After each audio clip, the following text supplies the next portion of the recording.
Good morning to everybody. I wish to thank IRES Group for their support with this online webinar. The topic today is complications resulting from crown margin positioning, the influence of abutment height. A very brief premise is this. For me, I come from a small town, Sassuolo, of 40,000 inhabitants, located in the north of Italy. This small town, close to Modena and Bologna, is famous for the industrial production of the ceramic tiles, but not only, also for its ducal palace, Baroque style, and recently for our football team in Serie A, in Italian Serie A. Let's see our timeline. This timeline represents potential peri-implant bone loss over time. At implant placement, unexpected, unpredictable, but fortunately very rare bone loss can determine primary failure. This can be caused by necrosis by compression and by a pre-existent infection in the implant site. After approximately 1 year of loading, early peri-implant bone loss occurs. This so-called marginal bone loss is a bone remodeling around the implant neck. Subsequent infections around implants over time lead to peri-implantitis and consequent secondary failure. Marginal bone loss was first described by Adele, who calculated a very generous 2 millimeters of bone loss after 1 year of loading. As you see in this sequence, in this radiographic sequence, where bone level remains very stable over the long term despite the worsening oral and health conditions of the patient. Marginal bone loss is not a vertical bidimensional phenomenon with only a mesial and distal measurement, but a fully three-dimensional phenomenon which determines circumferential cratering around the implant neck. This horizontal distance between the implant neck and the bone crest is approximately 1.3 millimeters. But the question at this point is what is the etiology of MBL? The etiologies of MBL are still unknown. The most convincing hypotheses are synthesized in this table. However, you can see that no new hypothesis was added between 2002 and 2012. However, these recent findings suggest that early peri-implant marginal bone changes are time-related during the first year of loading. A premise is required. All these studies investigated traditional two-stage bone level implants. Specifically, in this graph, you see MBL variation as a function of time at 3 different time points. At T1, at the prosthesis delivery, at T2 after 6 months of loading, and at T3 after an additional 6 months of loading. The major component of MBL occurs immediately after abutment connection. Thus, it is evident that MBL is more correlated with the prosthetic phase than with the postsurgical phase, significantly increasing until up to 6 months before stabilizing. And this very recent and longer 18-month study confirms this outcome. Marginal bone remodeling is really more significant during the first 6 months of implant loading. You can see the graph after 6 months of loading. And so, for this reason, we can correlate some of the etiologic factors with these temporal phases. And specifically, during the first interval between T0 implant placement and T1, early MBL may be caused by surgical trauma during implant preparation or bone compression. Then, during the first 6 months of loading, MBL may be determined by prosthetic variables, such as abutment connection disconnections, impression, presence of microgap and biologic width formation following the final abutment connection. During the second 6 months of loading, bone remodeling may be determined by structural bone changes. However, bacterial infections can influence progressive bone loss over the longer term when a breakdown of peri-implant sulcus homeostasis occurs. Peri-implant infection is another subject, another problem. And a strong relationship exists between this prosthetic phase, the first 6 months of loading, and progressive bone loss, the peri-implantitis, as demonstrated in this article. In fact, MBL greater than 0.44 millimeters. From a clinical point of view, this means 0.5 millimeters. At 6 months is an indicator of bone loss progression over time. In this situation, our implant is 33 times more at risk of peri-implantitis over time. You can see the outcomes after 18 months of loading. 97% of these implants, the first group, with a greater marginal bone loss greater than 0.5 millimeters, showed MBL greater than 2 millimeters after 18 months. My clinical suggestion, therefore, is to take an X-ray after 6 months of implant loading. But now an important subject.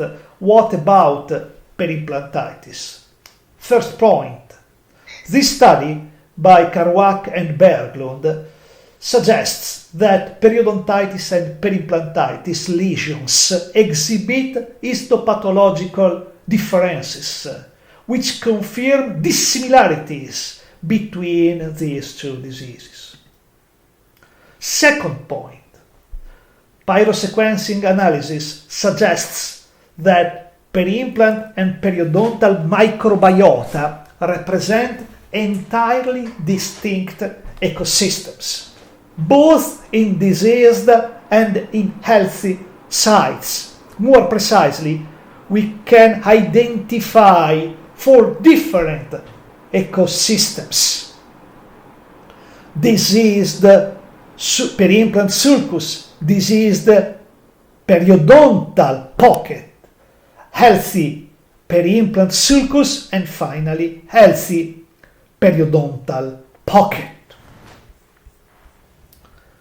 Third point, complex interactions among these bacteria, immune system response, and titanium particles and debris may lead to the alteration of peri-implant sulcus homeostasis.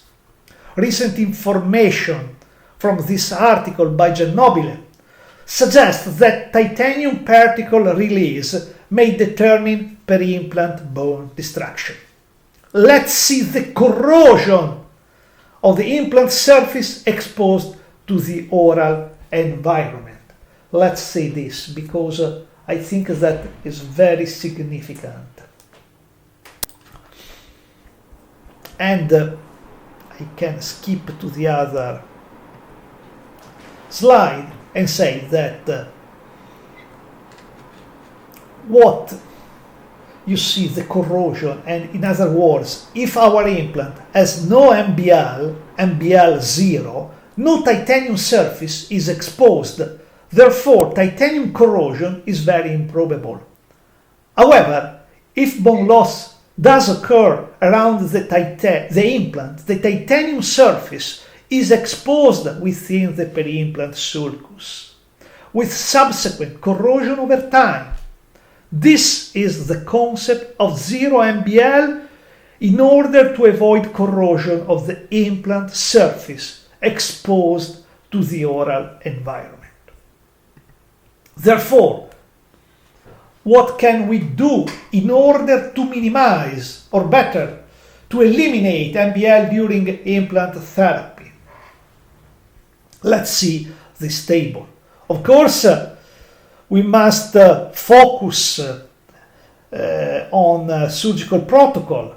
We must avoid bone overheating, the high insertion torque, a cortical compression, and also we must place our implants in a correct three-dimensional position.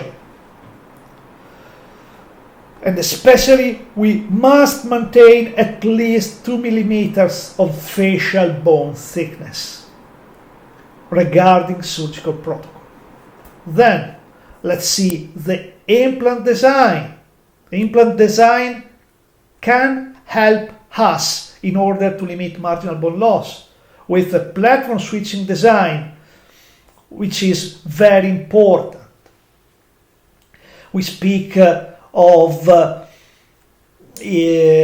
platform switching design is efficacious in the limitation of marginal bone loss, as is distancing the micro gap far from the alveolar crest. In addition, keep in mind this concept, internal connection works better than external connection in MBL limitation. Another concept. We could state that the crown implant ratio has no influence on implant supported single crown survival rate or marginal bone loss. Paradoxically, the higher the ratio, the lesser the marginal bone loss. However, we should minimize abutment connection disconnections during the initial prosthetic phase. And we know that a positive relation exists between excess cement and peri-implant diseases, especially with mucositis. In this first article published in the Journal of Dental Research, it was demonstrated that the key factor to limit marginal bone loss is prosthetic abutment height, calculated as the distance from implant platform to the apical edge of the crown. Let's see the two red arrows. In this article, an inverse relationship between abutment height and marginal bone loss was found. This means that the shorter the abutment, the greater the marginal bone loss around implants with multi-unit screw retained crowns. An interesting goal of this study was to calculate the optimal distance from the alveolar crest to limit marginal bone loss. This ideal distance was estimated as being at least 2 millimeters. And in these last years, this concept of the abutment height has been supported in many articles by Galindo Moreno, by Blanco, and by our group, not only for screw-retained, but also for cement-retained prosthesis. And it is a pleasure to report this recent systematic review published in March 2019, last year. 14 studies were examined, and the conclusion of this article is that a long abutment is useful in limiting MBL. An additional improvement to this new concept has been provided by this article, in which we demonstrated that the same concept, the shorter the abutment, the greater the marginal bone loss around single unit implants with cement-retained crowns. First concept, very important to have a long abutment in order to avoid excess cements in the sulcus, in the peri-implant sulcus.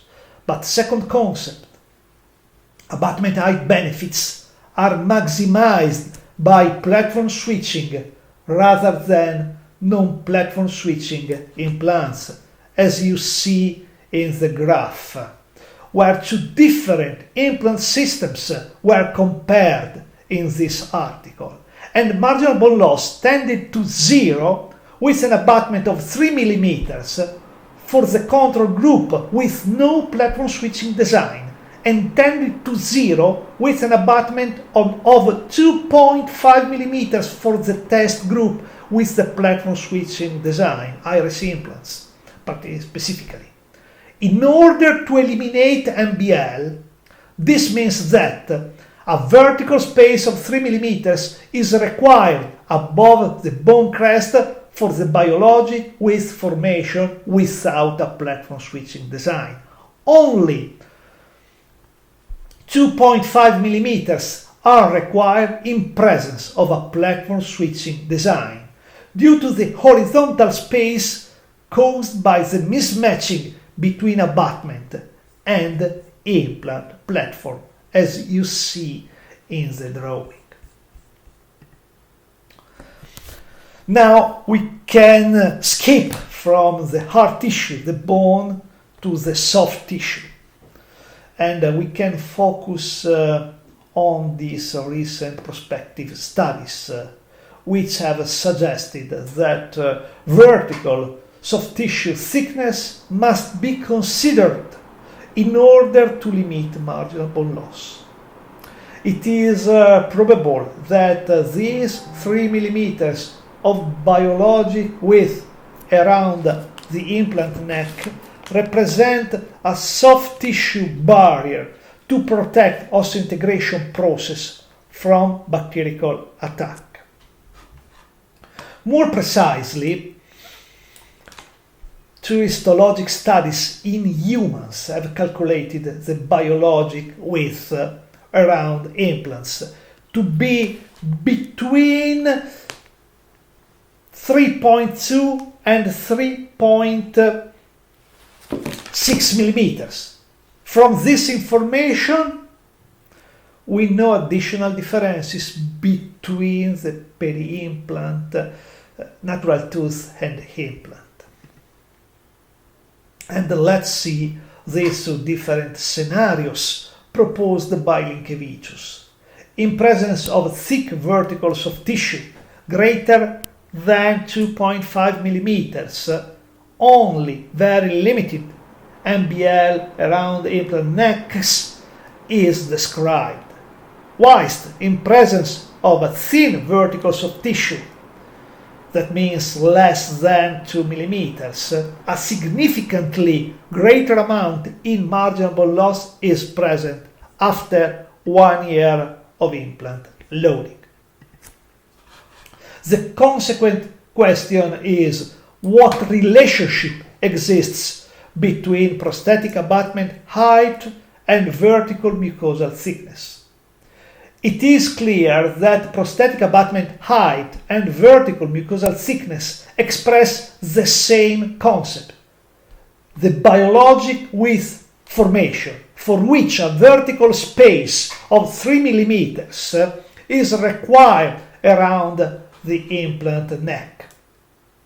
However, can abutment height be determined simply by vertical mucosal thickness, as you see in this X-ray, where the abutment height is defined between the two black lines, whilst the pink dashed lines represent mucosal thickness? I think not, because a thick mucosa can be pushed apically by short abutments and crown placement. However, to the best of our knowledge, no clinical studies have yet evaluated the simultaneous effect of abutment height and mucosal thickness on MBL. And this cluster randomized controlled trial analyzes the influence of abutment height on MBL around implants surrounded by both thin and thick mucosa up to 12 months after loading. In this clinical study, the two clinical variables, we have utilized short abutments of 1 millimeter and long abutments of 3 millimeters in presence of both thin and thick mucosa. And our outcomes in our tables, but more explicative than these tables is probably the graph, the final graph. The outcomes you see can be synthesized as you see. Platform switched implants placed at crestal level and restored with short abutments of 1 millimeter presented greater marginal bone loss than identical implants restored with long abutments of 3 millimeters, irrespective of peri-implant mucosal thickness. This is the issue. This is the issue, irrespective of peri-implant mucosal thickness. This is in disagreement with Linkevicius' studies, in which abutment height was not considered, was not measured. Keep in mind this. But our outcomes are in close agreement with Blanco, this article of Blanco. In this article, two different abutment heights were utilized, of 1 and 3 millimeters, and they described the same outcomes: greater marginal bone loss in presence of short abutments. From a clinical point of view, what are the implications of these findings? Of course, we must measure the mucosal thickness using a periodontal probe when the buccal flap has been opened. In this way, we can see if we are in presence of a thin or a thick mucosa. But a new classification, we suggest a new classification basing upon the clinical and aesthetic expectations. This is very important. In fact, we have proposed this new classification, modified from the article of Linkevicius, 2018. We can speak of a thick, a medium, and a thin mucosa. And I repeat, this classification is based upon the aesthetic expectations. Why? Because in presence of a thick mucosa, we must speak of a mucosa greater than 3.5 millimeters. We normally, in this situation, in this scenario, we must use a long abutment. A long abutment of 3 millimeters, the best height for the abutment. And we can use this abutment successfully, obtaining even less bone loss, an acceptable aesthetic outcome, a better emergence profile, and in presence of cemented crown, it is easier the excess cement removal. So this is an ideal condition, the thick mucosa, because we have no problems from an aesthetic point of view using a long abutment of 3 millimeters in height. And let's see these X-rays. It is a retrospective analysis of some implants I placed between 7 and 10 years ago. In presence of long abutments, the bone is very stable, despite imprecisions of some crowns here, in this premolar, also in these splinted crowns.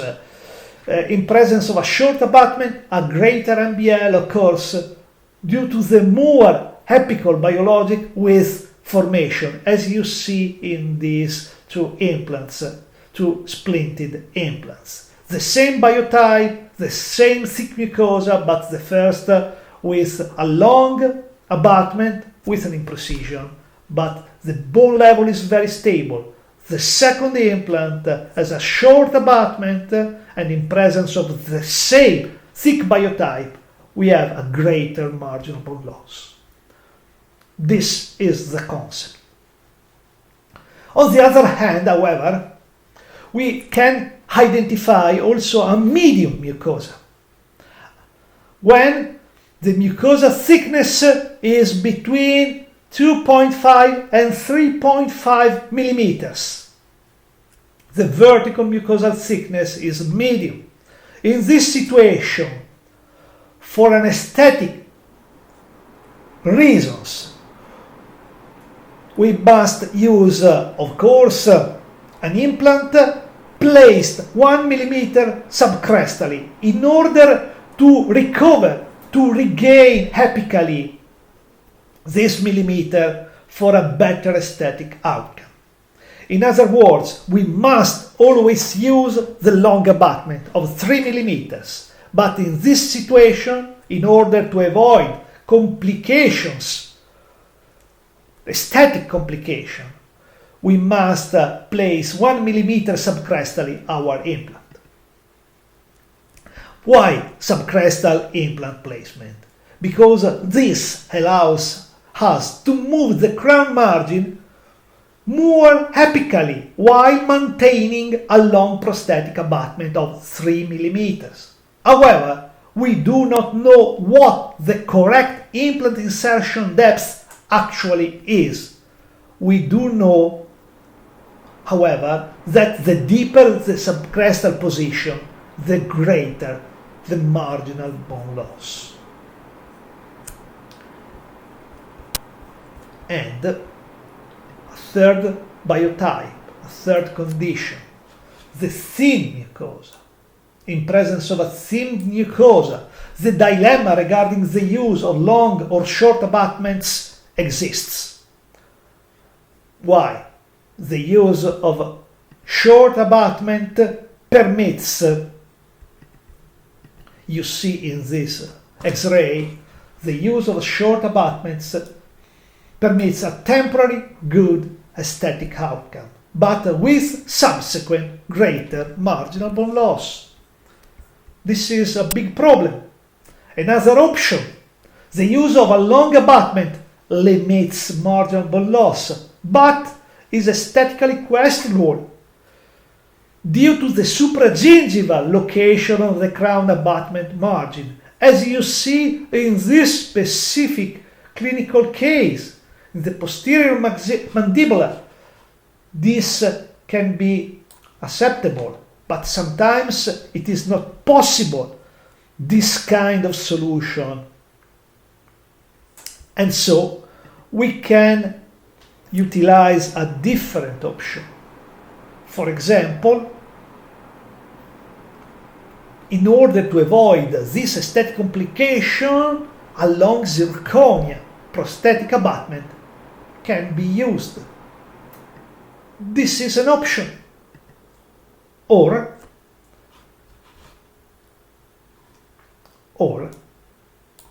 the mucosa represents an important challenge. Therefore, another option should be adopted. Long abutment, of course, and vertical soft tissue thickening.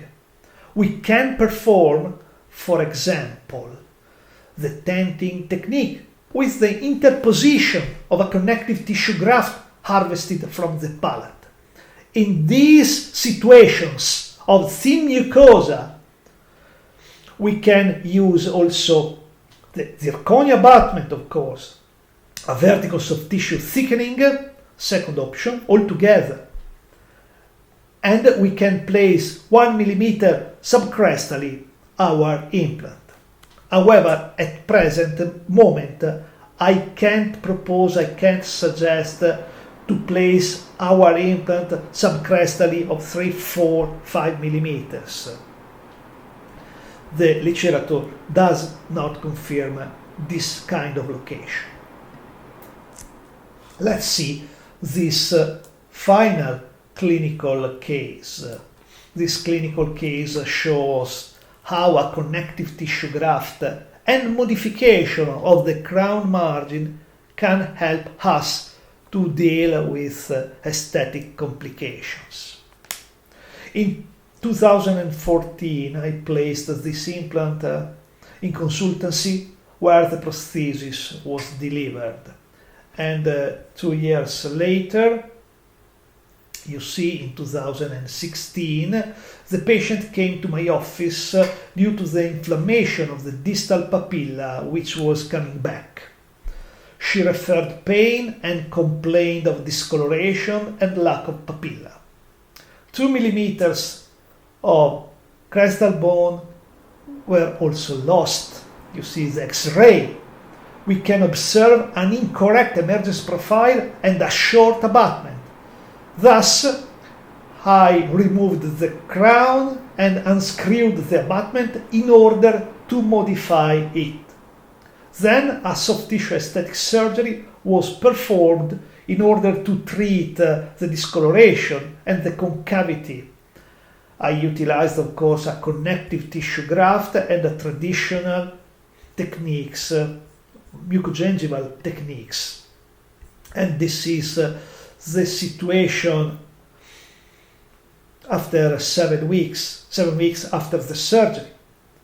I utilized the modified prosthetic abutment as an healing abutment for 7 weeks. The patient accepted having no provisional for 7 weeks, and in this way we avoid pushing the soft tissue apically. At this point, however, after 7 weeks in this condition, we placed for some months the old but modified crown, porcelain crown. And this is the outcome after 3 and after 6 months. You can see that the convexity has been substituted by a concavity, no shadows, and in this following slides you can also appreciate that the papilla, the distal papilla, is growing, and not only the papilla but also the hard tissue. You see the correct emergence profile, new emergence profile in the new shape with a longer abutment. Of course, in this situation, we must decide after 2 years if a new crown can be delivered or not. We must, the work is in progress at present. Well, the following conclusions can be drawn. Marginal bone loss occurs predominantly during the first 6 months of loading before stabilizing. Progressive bone loss occurs over the longer term, peri-implantitis. Second, titanium particles released from the implant surface can affect peri-implantitis pathogenesis. Third, abutment height is fundamental for bone level maintenance around the implants with both screw and cement retained crowns. Keep in mind that the rule is the greater the abutment height, the lesser the marginal bone loss. Further studies should investigate ideal abutment shape, of course. The fourth point, mucosal thickness seems not to influence MBL. However, mucosal thickening and or zirconia abutments should be adopted for aesthetic reasons when using long abutments of 3 mm. However, further research is necessary to investigate subcrestal implant placement. I wish to thank everybody. For me, it is a pleasure to present this lecture, and I hope that somebody can ask me some questions regarding this topic. Goodbye to everybody.